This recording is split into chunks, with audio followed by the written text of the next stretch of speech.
She started locking her phone at the table. Not just face down, thumb to the screen, hold, flick, like she was entering a vault. I'd come in after a 10-hour day with drywall dust on my boots, and she'd be on the couch, glow on her face, shoulders hunched. If I said hey, she waved at the air like I was a fly. That was new. Dinner's in the fridge, she'd toss without looking. Together? I tried the soft pitch. I'm not hungry. That first week, I ran errands, cooked, even bought the good candles from the grocery aisle where they push seasonal nonsense. I set the table. She ate in silence, eyes on the phone like it was oxygen. When I asked about our Saturday hike, she blinked slow. I'm busy. At what? Jake, I'm just tired. Of me or of life. Don't make it a thing. I kept waiting for the reset. 2 nights later, she came home late, dumped her tote on a chair, screen already in her palm. You good? I asked. I need time. Her thumb floated over some notification. I need to be with myself. You're married to me, I said. That includes me. She sighed. Please don't start. If I'd known where it was headed, I would have skipped the candles and gone straight to the locksmith. I backed off from speeches and tried actions that used to work. Flowers on the counter.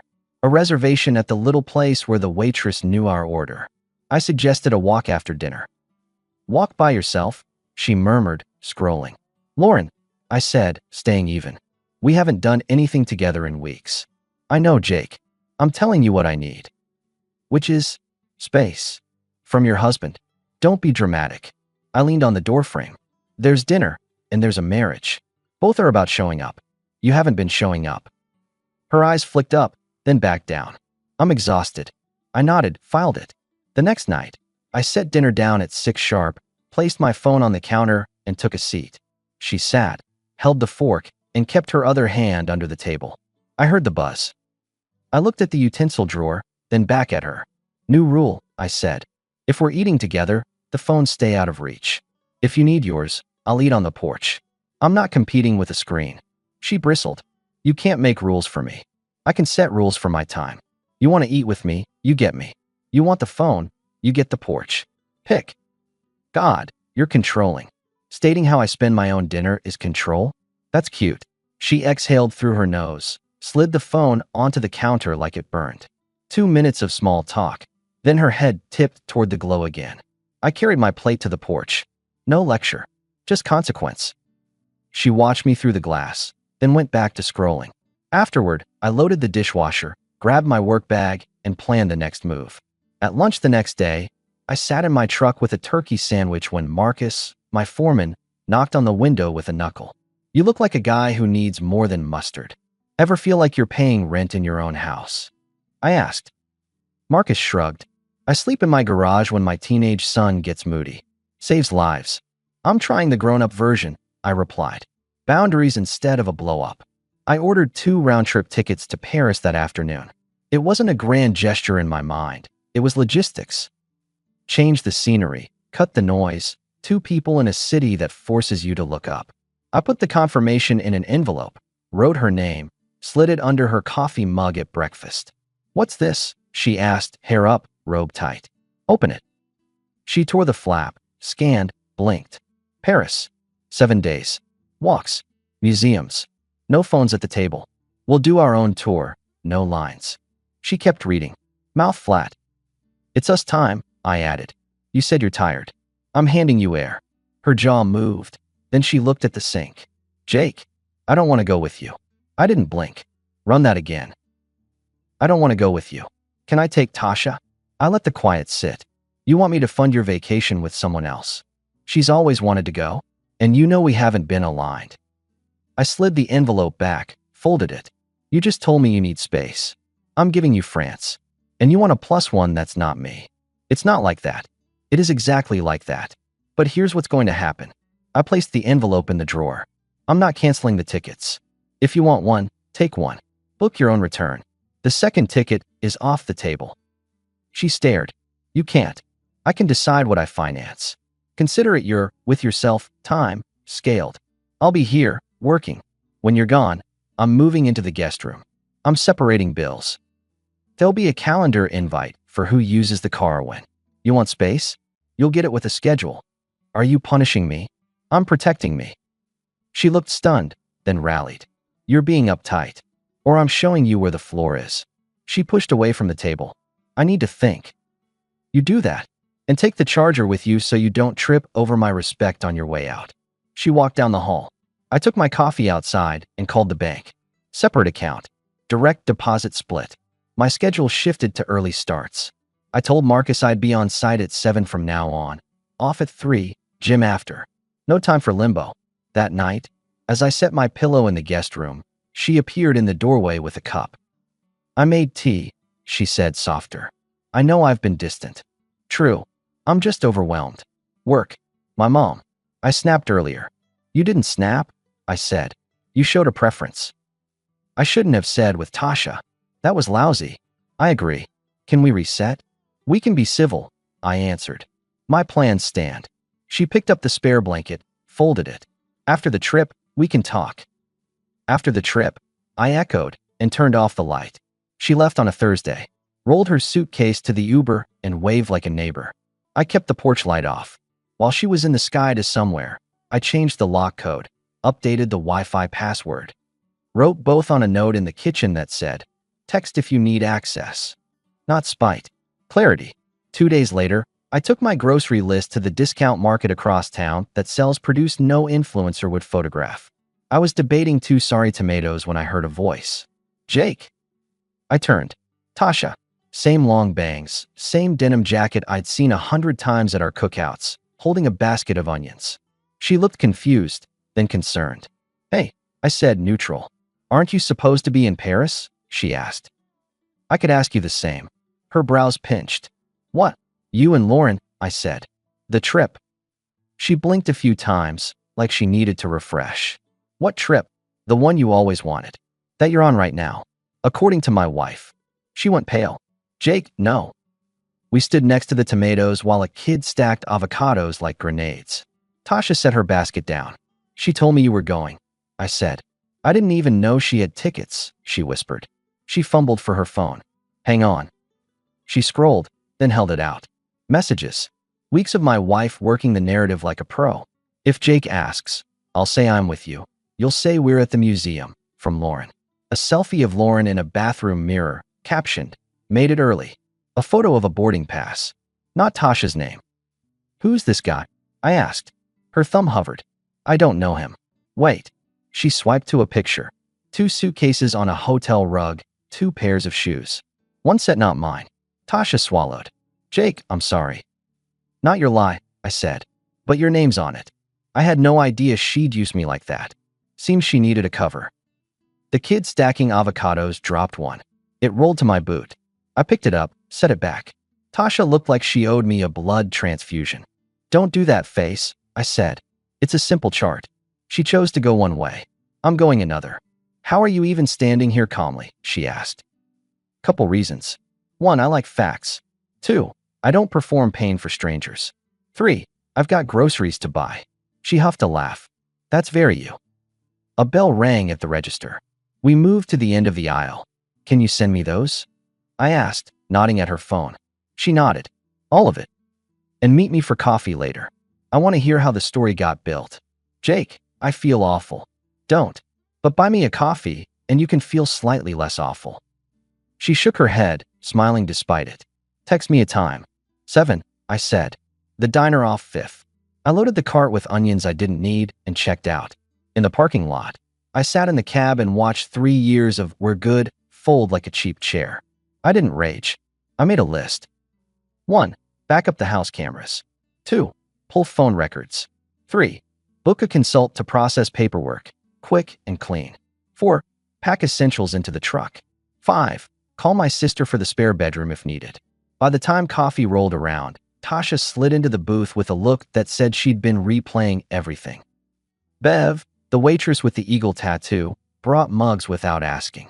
You two look like you're fixing something or breaking something, she said. Both, I replied. Pies are half off, Bev added, and floated away. Tasha pulled up the thread again and walked me through it. How Lauren started getting cagey at girls' nights. How she asked innocuous questions that lined up with the fake alibi. How she stopped mentioning me altogether. Then the kicker, a screenshot of an itinerary. 2 names, neither mine. A hotel. A date range matching our tickets. I studied the phone. She got bold. She used me. Tasha said, anger finally outrunning embarrassment. I defended her to people. I told our friends you were stubborn, that she needed space, that you were being a lot. I sipped coffee. I gave her space. She used it as a runway. I'm sorry, Tasha said again. You also caught it, I countered. That counts. She looked at me a long beat. Then do something about it. I am. Good, she said. Because watching you get treated like furniture is not on my schedule. Appreciate the phrase. She smiled, lifted her mug. Forget her, she said, and that line dropped like a switch in my chest. How about dinner with me? I studied her, head tipped. Bold move. It's not a move, she answered. It's dinner. Two people who aren't liars. We can talk about weather if you want. But I'm not going to sit here and watch you twist yourself into a knot to protect someone who just used my name as a mask. I rubbed my thumb along the coffee handle. You sure you're not just trying to rewrite a bad day? She didn't blink. I know what I want. What do you want? I want silence at my table, I said. Honesty in my house. And somebody whose phone isn't a third person in every room. That can be arranged, she said. Thursday, I agreed. No Paris required. After the diner, I stopped at an office supply store, bought a thick black folder with tabs. At home, I printed what Tasha sent, added what I pulled from the shared account and the phone bill. Times, dates, gaps where there shouldn't be gaps. I didn't add commentary, just a sequence you couldn't talk around. The folder sat on the dining table like a brick. Next morning at the yard, Marcus saw the look on my face and didn't ask dumb questions. You need hours or you need a day? He asked. I need the afternoon, I replied. I have some life to rearrange. Handle it. At lunch, I called a notary. I set up a storage unit for things that were mine and had value to me. I moved my tools, my grandfather's fishing rods, the photo box. I put her boxes in the garage neatly with labels. I took my name off a couple of auto drafts and sent her a text. Bills will be split from today. You'll see updates in the shared email. She sent back a single bubble. Can we talk when I'm back? We'll talk when you're in the kitchen, I replied. No more philosophy. I made dinner alone, ate on the porch, slept fine. Thursday night, I met Tasha at a place that served meatloaf and green beans without apology. We talked about work, families, music. No autopsy of the marriage. Just two adults who knew the same people and were tired of pretending. She was steady, didn't flinch when I went quiet, didn't poke. When she laughed, it wasn't aimed at anyone. When she listened, she put her phone face down and never touched it. At the end, she said, walk. We walked 2 blocks like neighbors. At her car, she looked at me, not through me. This is simple, she said. I like you. If this is too soon, say so. I won't take it personal. It's soon, I said, but it's honest. That's better than late and fake. She nodded. Text me tomorrow. When I got home, the folder on the table looked larger. I placed the papers on top. A simple set of forms, a list of assets already separated, dates for a storage pickup, and my letter. It had one line. My respect has requirements, and I won't negotiate them. She landed the next day. The Uber pulled up. She came in with a suitcase and a smile you rehearse in the bathroom mirror. Hey, baby, she said. I locked the door behind her. Kitchen, I said, and motioned to the table. She dragged the suitcase to the wall, glanced at the counters. You changed the candles. I changed a lot. She sat. I slid the folder across. She opened it. Papers, photos, times. The air didn't move for a minute. What is this? She asked. Documentation, I said. And a path. She swallowed. Jake, this is not what you think. What I think doesn't matter. The facts do. I was confused, she offered. Confusion doesn't book hotels.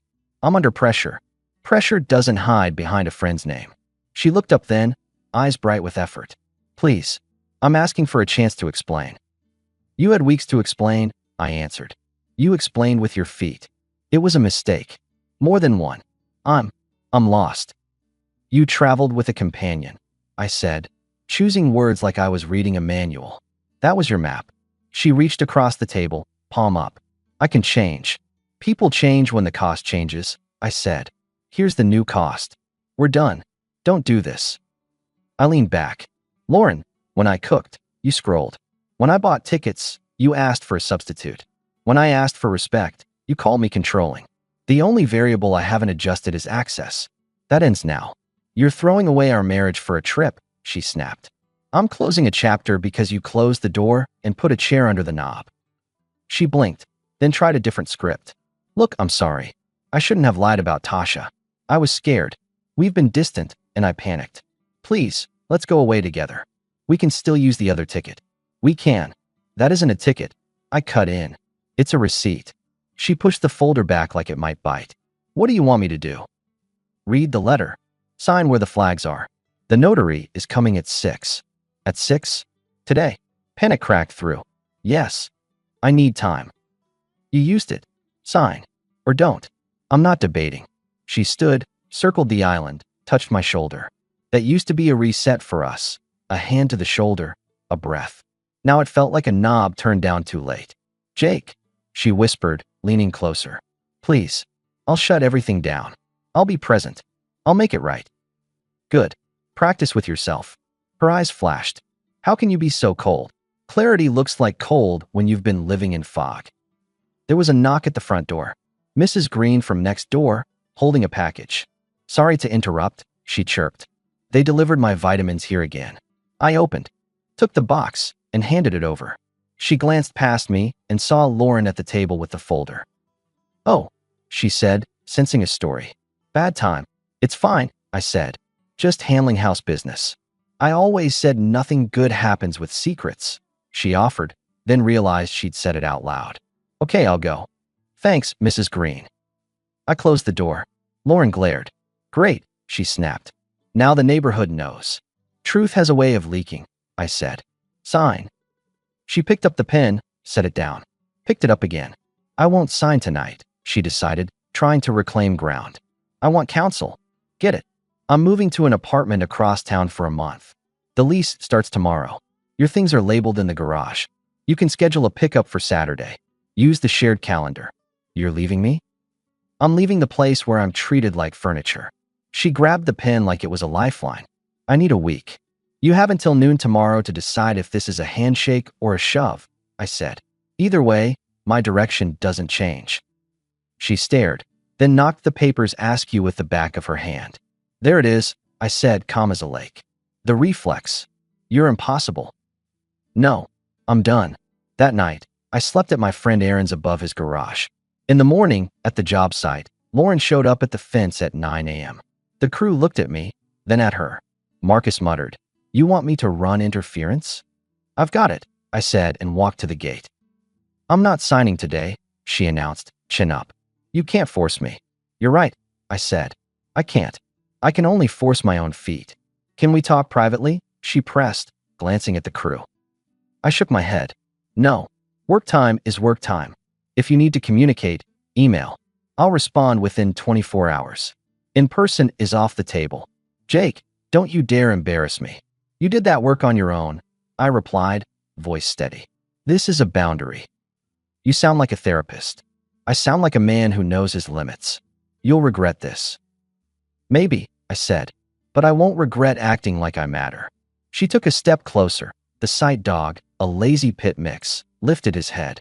I nodded at Marcus. He drifted over, arms like tree trunks, and just stood, a public line drawn. Lauren looked from me to him to the men on ladders watching without hiding it. Email, I repeated. No more drop-ins. She left with a stiff spine. Marcus exhaled. That was clean. Had to be. Need the afternoon? He offered again. I'll take lunch, I said. I've got a truck to load. At noon, Aaron helped me.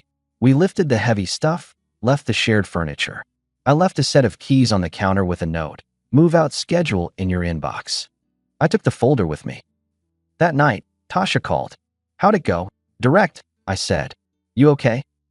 I feel like a guy who walked out of a noisy bar, I answered. Ears still ringing, but the air's better. Come over, she said. I made chili. I'm not eating my way through this. It's just chili.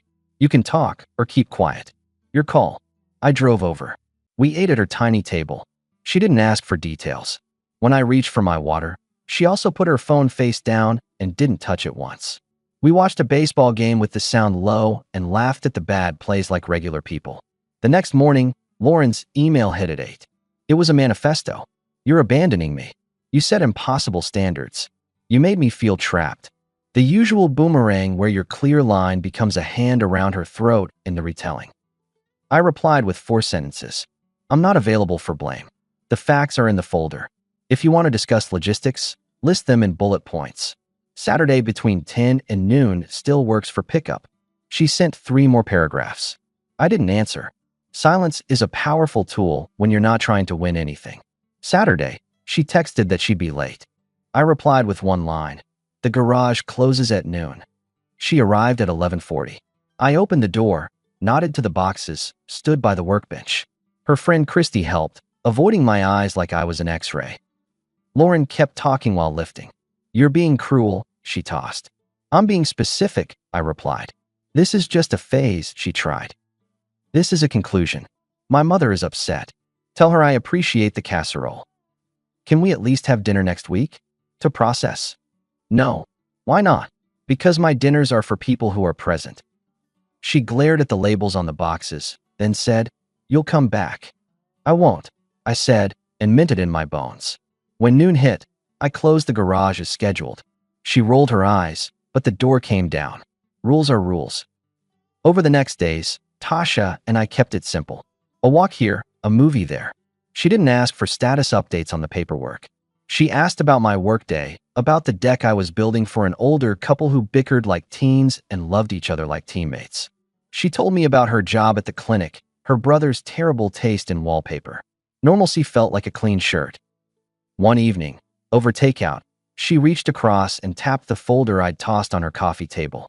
You still need this? She asked. Until the signatures are inked, I said. Then it's just history. She studied me. You look lighter. I am. I meant it at the diner, she said. I'm not here to be a rebound. I'm here because I like you. If this stalls, I'm not going to chase. But I'm also not going to pretend we aren't good together. I don't pretend anymore, I said. I like you too. She smiled. Then let's build steady. No theater. No theater, I agreed. The final round came on a Wednesday afternoon when Lauren showed up again, this time at Tasha's place. She knocked like she owned the building. Tasha opened the door, didn't invite her in. I need to talk to Jake, Lauren said, scanning past her. Tasha's voice stayed even. You can email him. Lauren's eyes cut to me on the couch. You're really with her now? After everything. I stood, walked to the door, but not through it. Don't talk to her like that. She was supposed to be my friend, Lauren shot back. She is your friend, I said. She just refuses to lie for you now. This is humiliating. Then stop doing humiliating things. She drew in a breath, squared her shoulders. Last chance. Come home. We'll reset. I'll do whatever you want. We'll plan a trip. You keep offering trips, I said. I'm not for sale. She opened her mouth, closed it. Here's how this ends, I continued. Keys are on the counter at our house. You'll find a note with utility info. I won't be there. There's nothing to fix. There's only closure. You were supposed to fight for us, she said, voice small. I'm not a prize fighter, I replied. I'm a builder. And I don't build where the foundation is cracked on purpose. She swallowed, glanced at Tasha, then at me. You'll miss me. I'll miss who I thought you were, I said. But that's a ghost. I don't entertain ghosts. She stared another beat, then turned on her heel and left without another word. Tasha closed the door gently. You okay? She asked. Yeah, I said. That was the point of no return.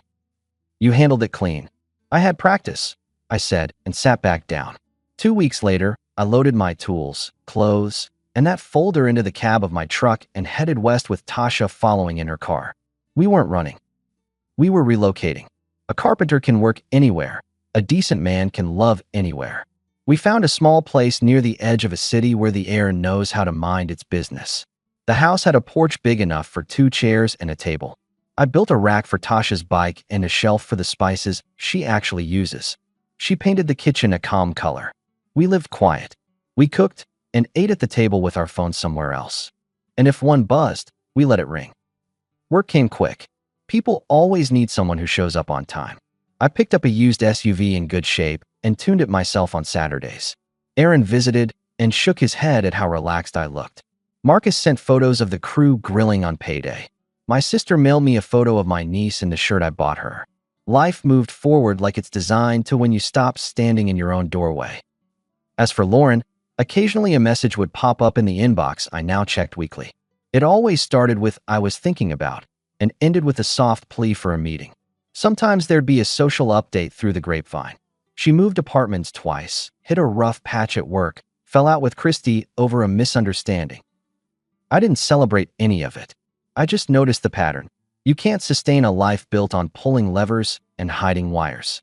Eventually, the stage lights burn out, and you're left with yourself. Last Saturday, I set 2 plates of pancakes on the table, and Tasha came in wearing one of my old work shirts like a victory flag I didn't earn with anything but good behavior. "You're smiling," she said. "I like this morning," I answered. She poured coffee, pushed the sugar toward me. "What's the plan today?" "Finish the porch swing for Mrs. Alder. Take a drive. Maybe hit the trail." "Simple," she said. "The best things usually are." She touched my wrist. "You know, for a while you sounded like a man who was ready to live with less. Less noise, less drama, less everything. I'm glad you chose more of the right things instead." "I chose respect," I said. "Everything else follows." I still don't do big speeches about healing. I don't pontificate about forgiveness like I discovered a new vitamin. I just do what I said I would. I keep my rules simple and my access earned. The last time I saw the folder, it was in a banker's box labeled "Old Papers," shoved behind a stack of screws in the garage. It didn't feel like a trophy.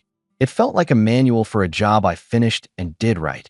Precise cuts, clean edges, no gaps. When I left the house for a service call that afternoon, I paused at the front door. Tasha called from the kitchen. "Need anything?" "Yeah," I replied, smiling. "Save me a seat at dinner." "You got it," she said. I locked the door behind me. No drama, no speeches, just a man who learned to only build where people speak plainly and show up. And if a phone buzzes while we're eating, it waits, because respect is the meal, and I don't put it back in the fridge.